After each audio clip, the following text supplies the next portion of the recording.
Hello and welcome to the IELTS multi-step program. Today, we're going to be dealing with the speaking section of the IELTS, which is unarguably one of the easiest parts in the IELTS. But for most non-native users of the English language, this happens to be the pitfall that they usually have when they take the test. So what are the strategies that can assure you of success in the speaking section of the IELTS? That is what I'm here to share with you today. My name is Lanre and I'll be your anchor throughout this video, and I'll advise you to please take a pen and a piece of paper and please jot down the tips that you will be getting in this video, as they are actionable and practicable tips that you need to put into action before the test itself. So, what are you waiting for? Let's go.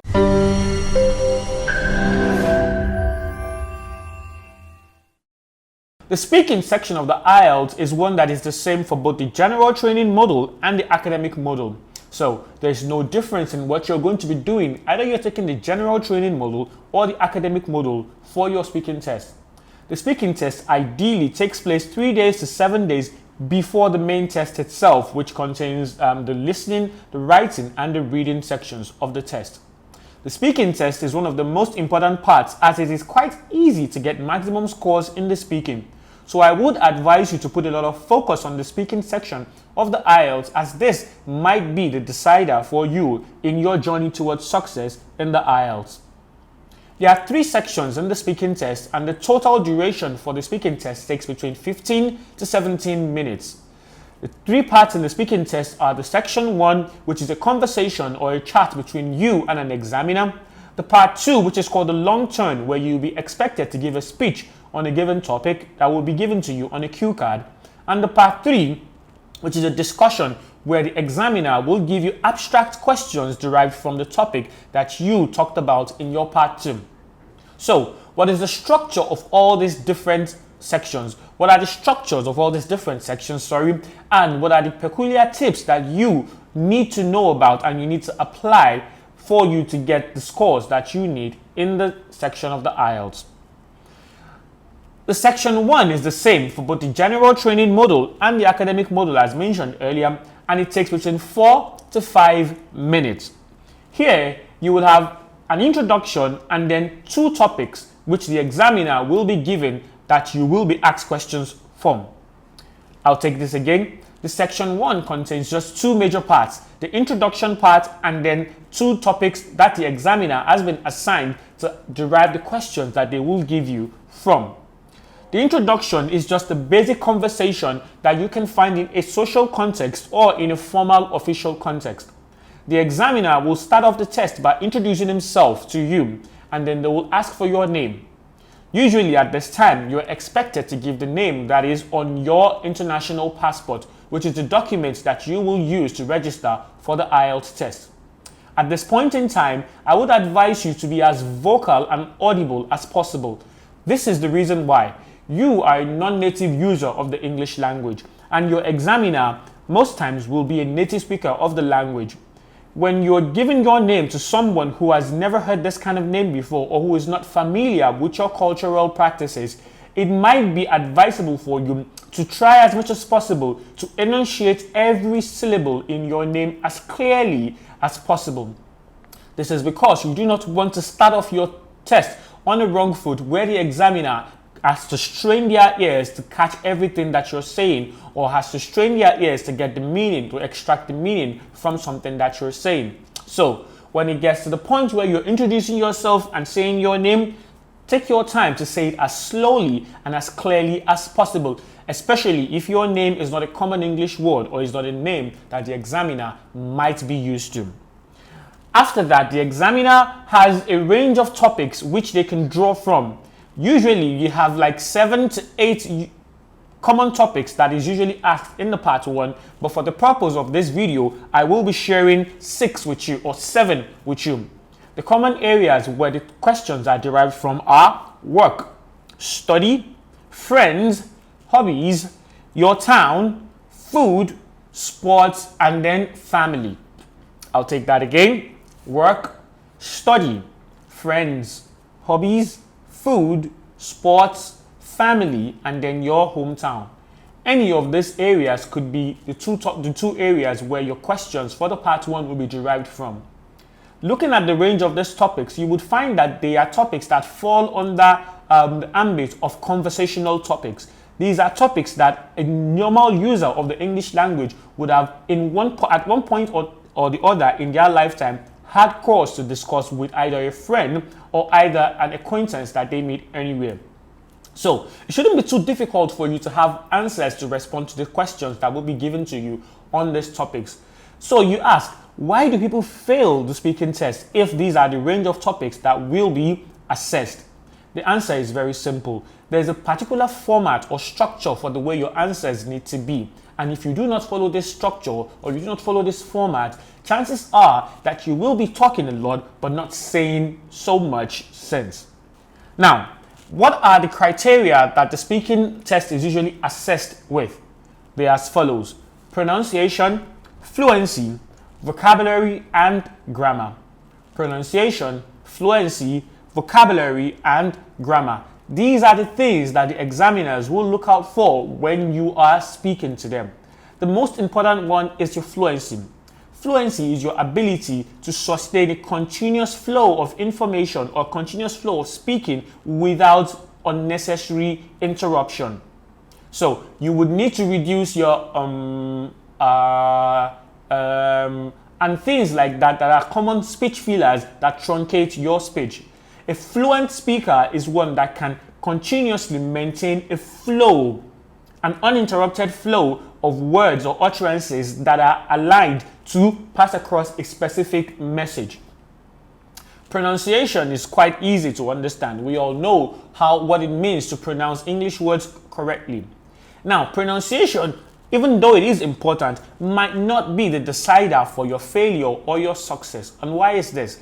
Because every speaker of the English language has their speaking or has their usage of English language colored by their cultural background. For an Indian user of the English language, you cannot erase the role of accent. For a Hausa speaker of the English language, you cannot erase the role of accent. For a Xhosa speaker of the English language, you cannot erase the role of accent. So I would advise you to put not too much focus on your accent, but on how to pronounce words clearly so that the examiner will be able to understand or pick what you're saying. Your accent has a role to play, but do not stress it too much, because the period that you have to prepare for the IELTS is not enough for you to overhaul your accent or your pronunciation completely to that of a standard speaker of the English language. Vocabulary is also important. What do I mean by vocabulary? Using the appropriate words effectively to convey your message. You do not want to keep on repeating the words good or bad when you're talking about negative or positive. You should have extra words, synonyms, words that can better describe or convey your meaning. This is how you get marks for vocabulary. For vocabulary also, please, there's a caveat to be noted here. Vocabulary does not mean using jaw-breaking words. It actually means using appropriate words or expressions that convey the meaning of what you want to say. So why use a $100 word if you can use a 10-cent word? Please, this is very, very important. Do not go out of your way to use jaw-breaking words to swallow the dictionary, as they say where I come from. What you need is to use the appropriate words correctly in the right context. Finally, grammar. Grammar is an essential part of the English language, and it also plays an important role in the speaking section of the IELTS. For your grammar, you need to watch out for your tenses. You need to watch out for how you describe or how you convey your sense of numbers, which is singular or plural. And lastly, in your grammar, you also need to watch out for how you use words that convey different nuances or shades of meaning. These are the three areas, and more specifically, the two main areas are tenses and number. These are the places where a lot of non-native users of the English language have challenges when they are speaking. So that is a basic structure of the speaking test, and we will go straight into what you should and should not do in the section 1 of the speaking test. So what are the basic things that you must do, or the things that I would advise you to do? The first thing that you must note is that the IELTS is a test of communication and not a test of intelligence. So what implication does this have for your speaking test? You need to be confident. Confidence is a state of mind. You get into the IELTS test and you have all the beautiful vocabulary, you have all the grammar at the back of your hand, and you have a perfect pronunciation, and you are fluent, but your mind isn't settled, or you are so doubtful of your own abilities, chances are that when you get into the speaking test, you are going to mess up. So your state of mind, it has a very significant role to play in your success for the IELTS. You need to be as confident as possible. I would use a peculiar expression. Find your happy place before you do the speaking test. I'll repeat that again. Find your happy place before you do the speaking test in the IELTS. Your happy place is a place where you are at calm, where you are at peace with yourself, where you have a very heightened sense of self-esteem. And this is a place where your confidence flows and your answers stem from a place where you are feeling very, very relaxed with yourself. I would advise you to practice whatever thing that you know how to practice, be it deep breathing, or be it meditation, or be it just even having fun with your family and friends before you write the speaking test to boost your confidence. The second thing that you want to do or you need to know also has to do with your psychological preparation. You want to project a friendly, engaging tone in the speaking test. This is important. Why? Because your examiner is going to be sitting right across from you, and they will be asking you these questions as if in a conversation. That is for the part 1. You do not want to engage the examiner with your face all wooden or with your face all boarded up. You want to, as much as possible, portray a cheery atmosphere that will draw the examiner in and make your speaking test a memorable, carefree experience for both you and the examiner. Remember, it is a test of communication, and if I communicate from a place of joy, I am much more likely to do better than if I'm communicating from a place of fear, or I'm communicating from a place of anger or sadness. So, a friendly atmosphere, a friendly tone, a cheery vibe is what you want to portray for the part 1 of the speaking test. And this is something that can only be done if you have prepared psychologically before you get into the exam hall. Finally, make eye contact. Make eye contact. Now, this is a challenging tip for a lot of test takers, and I've seen this over the years in my classes training a lot of test takers. Some people have a very huge challenge in maintaining eye contact when you're talking to other people, and this might not be such a bad thing. Now, when I say maintain eye contact in the speaking test, I do not mean that you stare at the examiner unblinkingly throughout the whole 4 to 5 minutes. No, this is quite impossible for you to do. What I do mean is that truncate your answers with at least once or twice looking at the examiner to keep the examiner in the loop and keep the examiner in the sense that you know that you're communicating and you're trying to pass across a message. So in the space of 4 questions, I look up at the 3rd question and I make eye contact, and I go back to either looking at myself or looking at my table or looking elsewhere. I do not need to stare at the examiner without moving an inch or without even blinking throughout the 4 to 5 minutes. That will be awkward and weird. But I also do not want to do a 4 to 5 minutes interaction with someone without for once making eye contact with them. That also will be absurd. So you need to balance your need for eye contact with your need for privacy or with your need to avoid distractions. Remember, some people have the kind of face or the kind of look that could actually distract you from what you're trying to say. If you walk into an exam hall and you discover that your examiner has that kind of expression or has that kind of face, you might want to reduce your points of eye contact. Let's move on. The next thing that you want to take note of is you need to be excited. You need to portray an air of excitement, and I mentioned this earlier when I spoke about you being friendly. Why is excitement an important part of the speaking test in your part 1? For example, you are asked a question, do you play any sports? And you say, no, I don't. And the next question that is asked is, why don't you play sports? Or what kind of sports would you like to play in the future? And you say, I would like to play basketball because basketball is nice and I think it's cool. And you say that in a monotone, no variation in your tone, no conveying of either you are excited, no pitch, no pace. everything is just flat in the monotone, that obviously would bore the examiner. It will also bore you, and chances are that if you do that in the exam, you might end up feeling very bad because you know that you have not given that delivery the best that you can give it. So as much as possible, see this as a conversation between you and an acquaintance, probably an acquaintance with positive vibes. And once you have that kind of mindset, it becomes easier to channel that into your answers and also convey that to your examiner, who is the person receiving that bit of communication. Excitement will help you. It may not improve your scores, but it definitely will not reduce your scores or will not make you fail. So what does it hurt you to be as cheery, to be as carefree, and to be as engaging as possible in the speaking part 1 of the IELTS? Moving on. For your vocabulary, you need to, as much as possible, look at those areas that I have listed out before and try as much as possible to build up vocabulary in those areas before the day of the test. What do I mean by this? When we talk about food, what are the different expressions, what are different terms that you would use when talking about food? So for example, words like cuisine will come up when I'm talking about food. Words like healthy diet will come up if I'm talking about food. Words like overeating will come up when I'm talking about food. Words like local native delicacies or dishes will come up when I'm talking about food. And words like delicious will come up when I'm talking about food. These are the relevant vocabulary that would allow me to effectively convey what I feel or what I know about food to the examiner.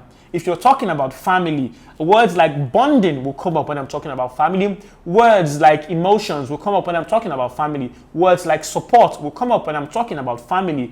And words like blood relationships will come up when I'm talking about family. These are also common terms that would most likely come up if I'm having a conversation about family.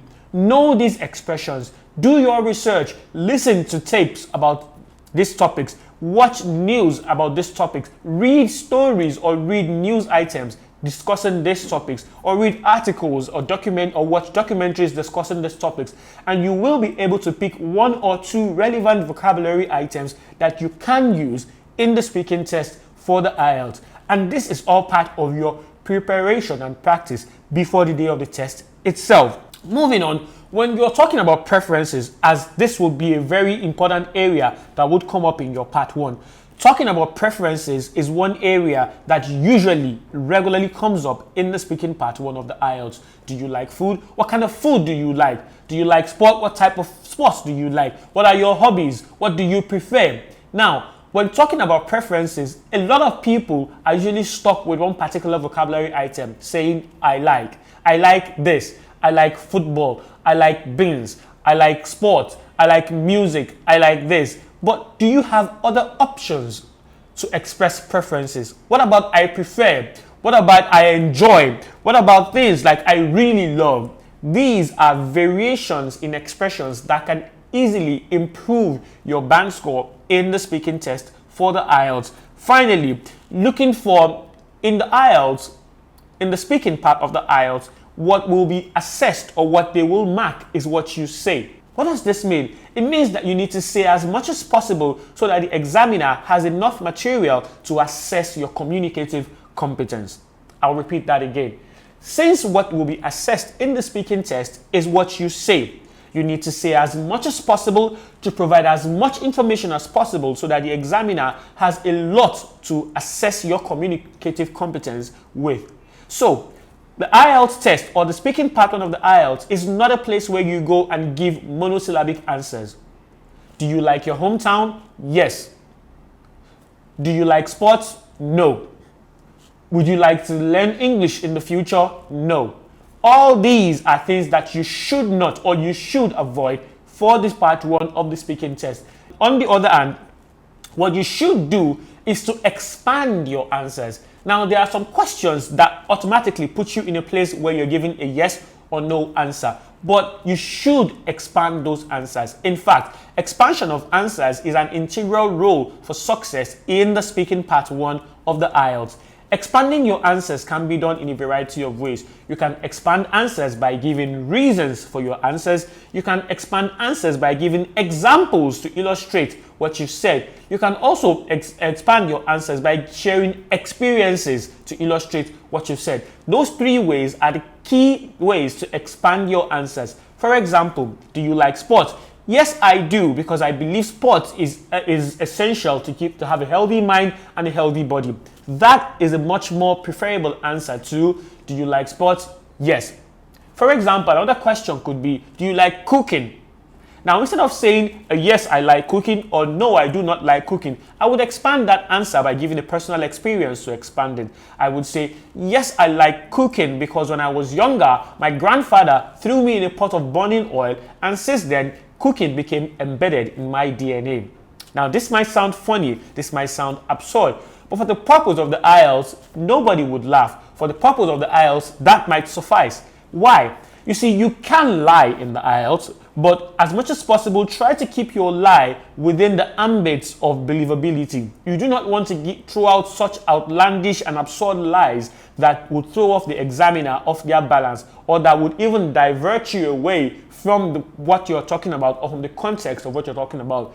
Remember, every information that you provide in the speaking test must serve a purpose. And what purpose is that? It must be relevant to the message they are trying to pass across. Do not just say things for the point of saying it. Do not just use words for the beauty of using them. Everything you say has a purpose that is aligned with the message that you're trying to pass. This will boost your scores when it comes to coherence. Everything must be coherent. Everything must be relevant. Do not talk off point. And finally, practice, practice, and practice. Practice is a non-negotiable step towards success. Either the writing, the reading, the listening, or even the speaking sections of the IELTS all require adequate practice before you finally do the test itself. If you do not practice, you are setting yourself up for failure.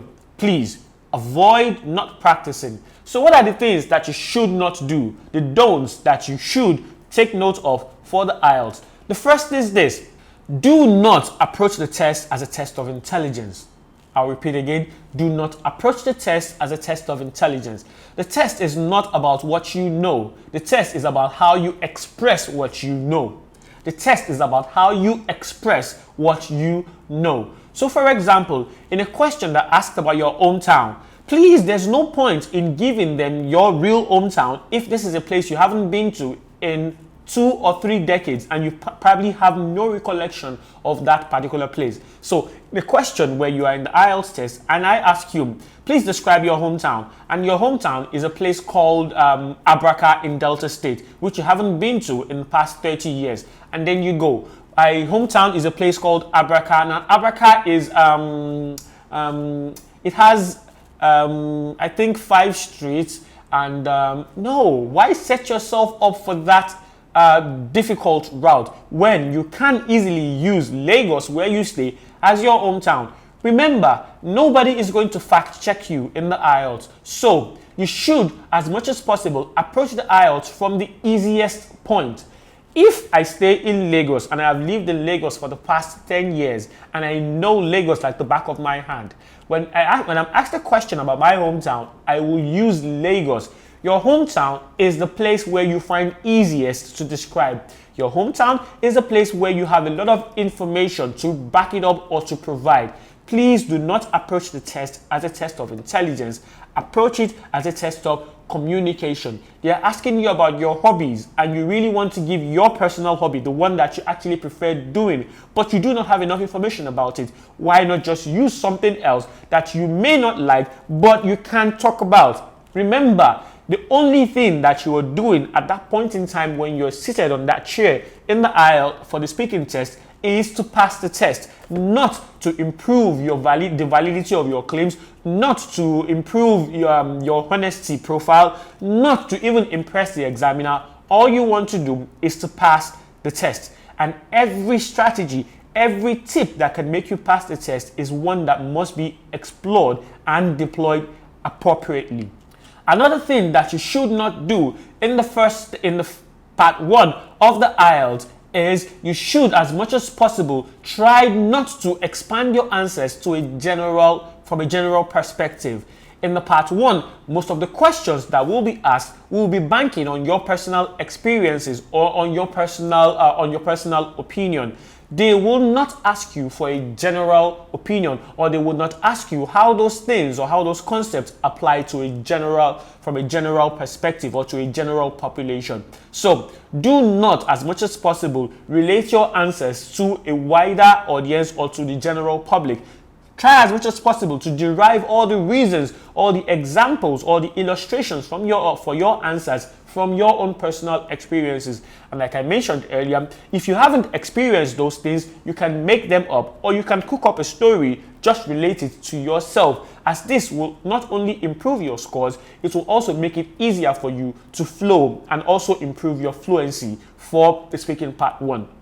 In the next couple of seconds, we will move to the speaking part 2, which is called the long turn in the IELTS, and then we will be going through the structure, what are the things that you should do and what are the things that you should not do for the speaking part 2 in the IELTS.